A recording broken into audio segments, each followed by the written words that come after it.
Welcome to the Sermon in the Valley with Pastor Rob Eller. You can find this podcast on Spotify, Amazon Music, iHeartRadio, and YouTube. If you like what you hear, please subscribe to the podcast on any of those platforms and share it with your friends and family. Thank you. The views expressed in this episode are solely that of the host and do not reflect the official views of Emmanuel Lutheran Church in New Philadelphia, Ohio, the Northeastern Ohio Synod, or the Evangelical Lutheran Church in America. Thank you.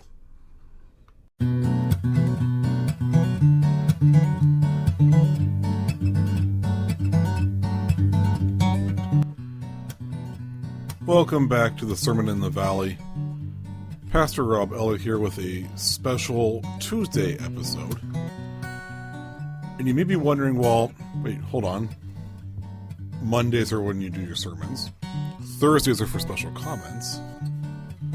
What's up with this Tuesday one? Well, that's because 3 weeks from today is when we go to the polls. And I wanted to address voting from a faith perspective. I'm grateful that all of you have tuned in to listen, because this topic that we're going to talk about today, it stirs up a whole range of emotions. Some uplifting, others more stressful. And yes, as I alluded to, it's that time of year. It's election season. You've probably noticed the yard signs in people's yards on your morning commute. The campaign ads on TV and online that just seem to go on forever and ever. And I'm sure like myself, your mailbox just seems to be overflowing at this point with campaign flyers from all the various candidates or about the local issues or whatever. And it's getting tiresome, I bet. It's almost impossible not to feel the weight of this season. It's not just the ads or the signs or the flyers. It's the tension that sneaks into our conversations and lives with our family members, our neighbors, even among friends we thought we agreed with. Political differences seem to grow louder and more divisive as Election Day approaches, and maybe you've noticed the impact it's having on your own heart as well. I don't know about you, but there's some days it feels like I just want it all to be over. You know, the debates, the arguments, the constant bombardment of opinions. It's exhausting. It makes the idea of tuning out so tempting. You might be thinking, what's the point of getting involved? What difference does one vote make? Why bother when the whole process just feels so broken? If you've ever felt that way, if you feel that way right now, you know you're not alone. I understand how easy it is to feel disillusioned. But I want to speak with you today not as a political commentary, because I'm not. Not as an activist, but as a pastor. As someone who cares deeply about your faith, your values, and the way those things intersect with the world around us. You see, election season isn't just a time for us to pick candidates or check boxes on a ballot. It's an opportunity to reflect on the values that matter most to us. It's time to ask ourselves, what kind of world do we want to live in? What kind of leadership aligns with the love and justice we see in the teachings of Jesus? And how can we be faithful in this moment, even when it feels just so overwhelming? Today, I want to invite you into a conversation that I hope will lift some of the heaviness you may be feeling. I want to remind you that voting, no matter how chaotic or divisive the season feels, is an important part of living out our faith. I want to encourage you to engage with this process not from a place of fear or frustration, but from a place of hope, trust, and faith in the God who calls us to love one another even when we don't see eye to eye. So take a deep breath with me, and let's walk through this together. We're going to talk about how our faith can guide us through this season, how we can keep our hearts open in the face of disagreements, and why your voice, yes, your voice, truly matters in this moment. Now, I want to make something clear before we go any further. I'm not here to tell you which party, candidate, or issue to support. That's not my role, and frankly, it's not my place. The decision of how to vote is deeply personal, one that requires prayer, reflection, and discernment. It's a decision that should come from your heart, guided by your faith. I'm not here to glorify one side or vilify the other. Too often politics pushes us to think in extremes, that one party is the savior and the other the villain. But as followers of Christ, our focus should be higher than partisan labels. We're not called to pledge allegiance to any earthly power, but to the kingdom of God, where love, justice, mercy, and humility reign. What I'm asking you to do is this. When you step into that voting booth, vote in alignment with your Christian values. Take time to choose the candidate or issue that best reflects what it means to love your neighbor as yourself. This is at the very heart of our faith. The commandment Jesus gave, called the second greatest, right behind loving God with all our heart, soul, mind, and strength. As you prepare to vote, consider the story of the Good Samaritan. The Samaritan was the one who stopped to help a man in need, even though others passed by. He didn't ask for anything in return, didn't look to see if the man shared his beliefs or background. He simply saw someone in need and acted with compassion. This is the kind of love we are called to live out. A love that crosses boundaries, whether they be political, social, or cultural. And that's the spirit we need to carry with us when we vote. Ask yourself, which policies or leaders align with that spirit of compassion? Which ones uplift the lowly, care for the marginalized, and protect the vulnerable? Voting isn't just a civic duty, it's a spiritual responsibility. Our faith is meant to shape every aspect of our lives, and that includes the way we engage with society. When we vote, we're making choices that impact not just ourselves, but the wider community. This is one way we live out our call to love our neighbors, including those we may never meet. Throughout Scripture, we see how important leadership is to God's people. The Bible is filled with examples of leaders, some good, some bad, and the impact they had on their communities. In the book of Deuteronomy, Moses speaks to the Israelites as they prepare to enter the Holy Land. He instructs them to choose leaders with discernment, people who are wise, just, and who care for all people, not just a select few. Moses wasn't concerned with whether those leaders came from a specific tribe or carried certain titles. What mattered to him was their character and their ability to lead with wisdom and compassion. And that same principle applies to us today. When we vote, we should seek leaders who care for all people, those who align with God's call to justice, mercy, and humility. This is a powerful way to bring your faith into public life. We may not all hold political office or have the ability to make laws, but our vote is a way of influencing the direction of our society. It's a way of seeking wise leadership, just as Moses instructed the Israelites. I know that making these decisions isn't always easy. In fact, it can be really complicated. Candidates aren't perfect, and no policy is flawless. There are times when we feel torn between different options, unsure which one aligns most closely with our values. That's why discernment is so important, and why prayer must be at the center of the process. before you cast your vote.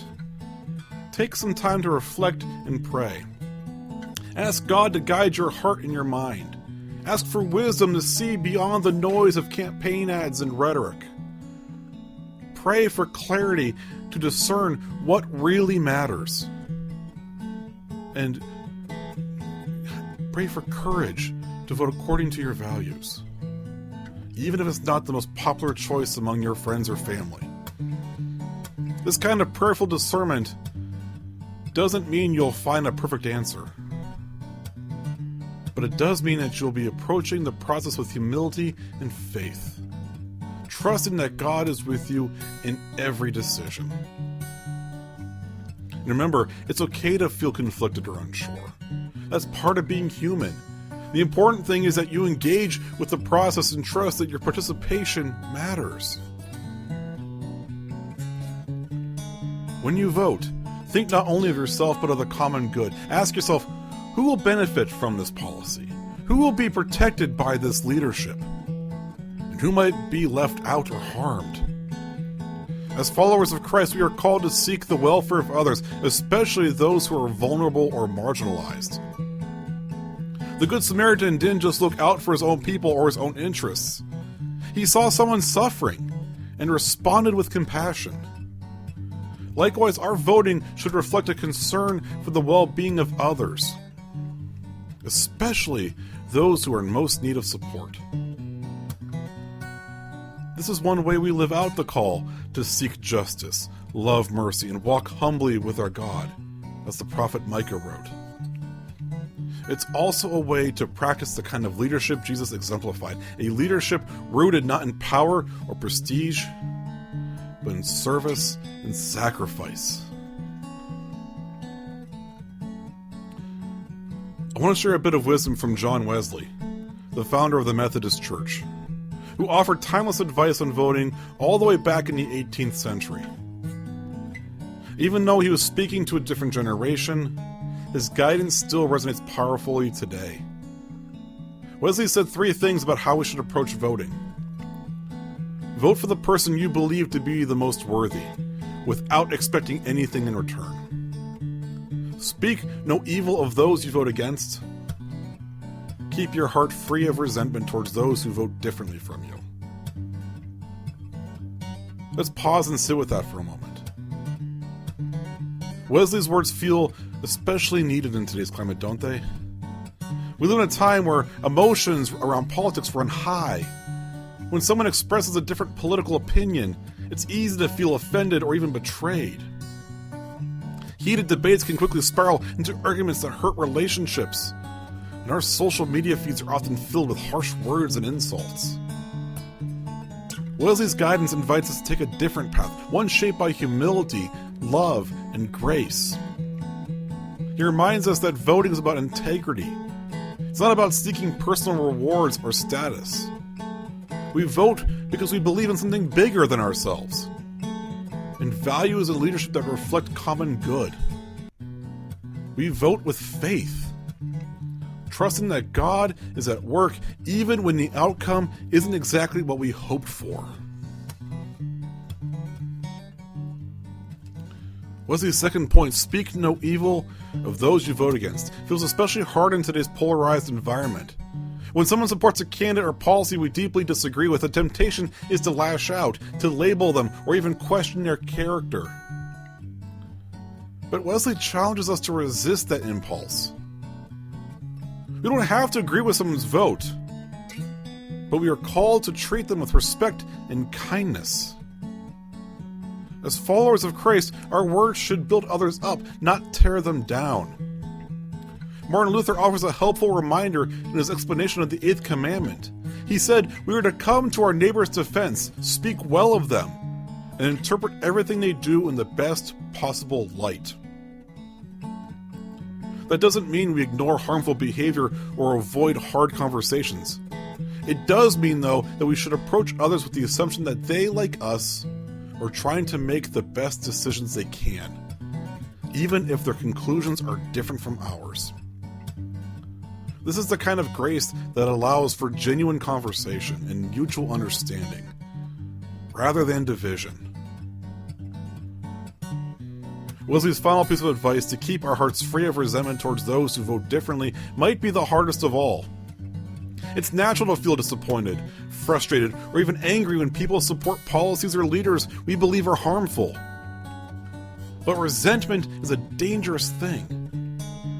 It can take root in our hearts and poison our relationships, making it difficult to see others as the beloved children of God they are. That's why it's so important to guard our hearts during election season. Resentment has a way of creeping in when we focus too much on our differences. It makes us forget that at the end of the day, we all belong to the same human family. Our political disagreements, no matter how strong, are not more important than our shared identity as people created in the image of God. Jesus reminds us in Matthew that we are to love our neighbors as ourselves. And that love isn't conditional. It doesn't depend on whether we agree with someone's vote or align with their politics. It's a love that stretches across divisions, that refuses to let political differences become personal animosities. Friends, as we approach this election season, let's remember that our political conversations, whether they happen over dinner, online, or at the ballot box, are opportunities to live out our faith. We may not always agree, and that's okay. But we can choose to disagree with love.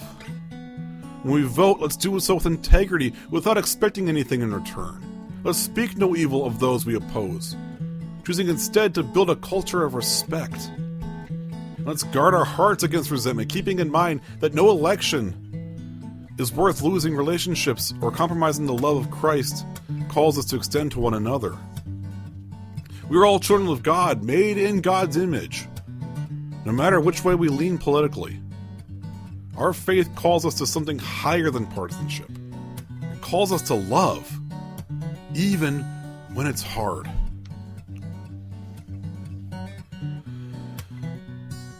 There's a quote from the Reverend Dr. Raphael Warnock, pastor and U.S. Senator from Georgia, that has stayed with me ever since I first heard it. He said, "Our votes are a prayer for the kind of world we want to live in." Let's take a moment to reflect on that. Our votes are more than just selections on a ballot. They are an extension of our deepest hopes, values, and faith. They are a way of tying our prayers to real action, of making tangible the world we want to create, one that reflects justice, compassion, and care for our neighbors. Prayer is powerful, yes, but it also requires movement. As the old saying goes, pray with your feet. That's what voting is. It's one way we walk our prayer into the world, putting faith into action. But let's be honest, election seasons can be exhausting. They can weigh heavily on our hearts. Conversations get heated, relationships get strained. Before we know it, even the people we love feel like opponents. Division is one of the hardest things to wrestle with these times. And it's no wonder that Jesus offers us a sobering reminder in Mark: a house divided against itself cannot stand. It's okay to disagree on politics. In fact, differences of opinion are part of living in community. They can stretch us, make us think, even sharpen our understanding of the issues we care about. But we have to be careful. If we let our political differences consume us, they can tear us apart. And if that happens, we all lose. Because no community, no family, no church can stand strong when it's divided against itself. Reverend Warnock offers another piece of wisdom that brings me a smile every time I think of it. Drawing from his experience as a pastor, he said, "If you've ever had to get folks who like traditional hymns and folks who like contemporary gospel music to work together, you can do anything." And isn't that the truth? Anyone who's ever served on a church worship committee or choir team knows how challenging it can be to unite people with different musical preferences. One person insists that nothing stirs the soul like the old hymns. Another person feels most connected to God through the beat of contemporary praise music. Yet somehow week after week, churches across the country find a way to make it work. They blend the old with the new, making space for both, and in doing so, they create something beautiful. The same principle applies to our political lives. We may have different perspectives. We may value different policies and support different candidates. But that doesn't mean we can't work together. Learn from each other and find unity in the midst of diversity. It takes patience, humility, and love. It takes a willingness to say, we may not agree on everything, but we are part of the same community, and we are working toward the same goal. A better world for all of us. Friends, as we move through this election season, let's carry that spirit with us. The same spirit that brings together people who love hymns and people who love gospel music. Yes, we'll have differences. Yes, we'll have disagreements. But we don't have to let those differences divide us. Instead, we can let them inspire us to listen more deeply, to love more generously, and to work more faithfully toward the common good. As you prepare to vote, think of it not just as a civic duty, but as a prayer. A prayer for the kind of world you want to live in, as Senator Warnock said.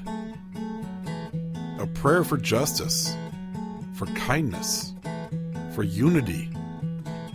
A prayer for leaders with wisdom, integrity, and compassion. And let your prayer be more than words. Let it be a vote, cast with faith and hope, trusting that God is at work, not just in the outcome, but in the process itself. As we approach these final weeks of the election season, I encourage you to enter this time with open hearts and open minds. Take the time to pray, reflect, and discern what matters most to you. And then cast your vote accordingly. This isn't just about political parties or platforms, but making sure that the values we hold dear as followers of Christ are represented in our society. So let's set aside the noise, the negativity, the temptation to tear each other down. Instead, let's walk in love, speak with grace, and vote with a spirit of hope. Not just for ourselves, but for our neighbors and the generations to come.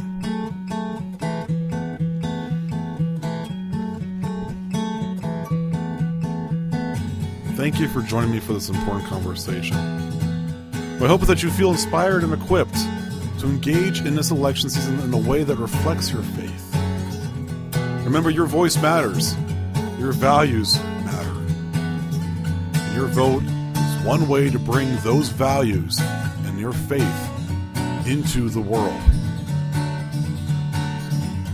Please share this episode with your friends and family.